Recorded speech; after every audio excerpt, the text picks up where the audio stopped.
I got Tank on his phone. You want him? Yeah, Tank! Look at this nigga, Two Tank. rounds, baby. 2 rounds. He got dropped by somebody that can't even hit. Oh, don't worry. You can. Hey, he said it. He said it. Hey, the world knows. But he said it. Next fight, there's no going back now. There ain't no going back. Hey, you better commit to it on you. I'm that shot. Hey.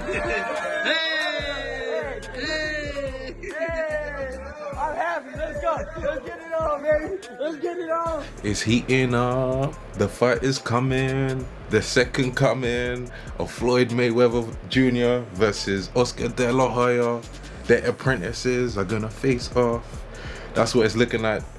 What's gonna happen? You know, we got Luke. I was about to say Luke Campbell. Ryan Garcia versus Gervonta Davis. I think that fight can happen in 2021. It's a bit too soon if you ask me for Ryan Garcia, but you know, these guys are going back and forth on the phone.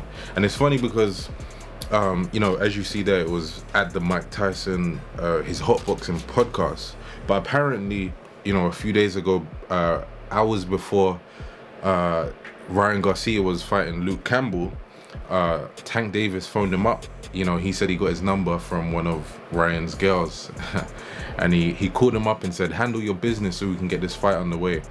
And Ryan Garcia just said, you know, alright, I'm gonna do so. So it looks like those two are really trying to get this fight going, you know. And you know, last night, or I think it was a couple of days ago on that podcast, let's look at what Ryan Garcia said. He said, you can say all you want, I know you see me. 2 rounds, I don't care what you got, you're gonna need a ladder to hit me. You ain't got nothing, boy, you're too ugly to be champ, I'm pretty. You know. And it sounds like Ryan Garcia has been watching a bit of Muhammad Ali, because that is kind of reminiscent of how Ali would kind of chase down his opponents to get in the ring with him. You know, when you think back to how he was talking to Sonny Liston, it sounds like Ryan Garcia has taken a page out of his book, you know. And Tank Davis said after that phone call, he said, you know, it was just us talking trash, him saying he's gonna knock me out in 2 rounds. But to be honest, I think he's a fan of mine with the way he's acting. He was acting all hyped. And Ryan Garcia was acting hyped, but you know, to be fair, that's the energy that the boxing world wants to see. That's why he has so much fans, because he's able to give the energy that other boxers can't give. And that's why I say it would be like a second coming of Floyd Mayweather Jr. versus Oscar De La Hoya. But in this scenario, even though Gervonta Davis is Floyd Mayweather's heir, you could say, and Ryan Garcia for Oscar De La Hoya, Oscar De La Hoya was the quiet one, but it seems like Ryan Garcia is not the quiet one in this one. But he Tank Davis went on to say, Mike was just trying to see when we're gonna fight. You know, it's good for boxing. There's so many millions in the basket. Plus the community, everyone wants to see the fight. I got 6,000 likes on my post about the fight, and Ryan had the same thing. He had 1 million people like his post. And after that, I went to check. I was like, whoa, he was right. 1 million people did like that post. So the fight is bubbling up. And this is the fight that people want to see, you know. I think because it's just, people want to see the best fight the best, of course, and we got guys like Terence Crawford and Errol Spence, and they're not willing to go at it. But you got Ryan Garcia, who seems like he's really trying to chase someone down.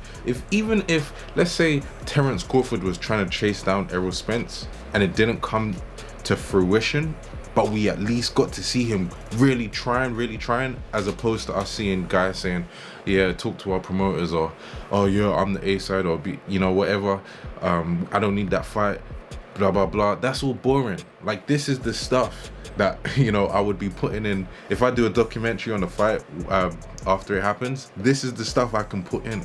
This is the build up we like to see. We like to see, you know, this is our version of foreplay. This is boxing porn to us, you know. But I think it's too soon. Tank Davis said that he's ready to fight in May with this fight. Ryan Garcia, realistically, to me, it feels like he should be waiting at least till like 2022. But if it happens, it happens.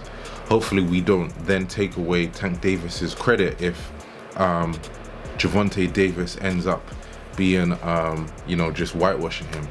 And then the last thing to say on this is, it's funny because as Eddie Hearn said, I think it was last night, Devin Haney is being completely overlooked. I don't understand why. You know, it's all Tank Davis, Teofimo Lopez. Why not Devin Haney?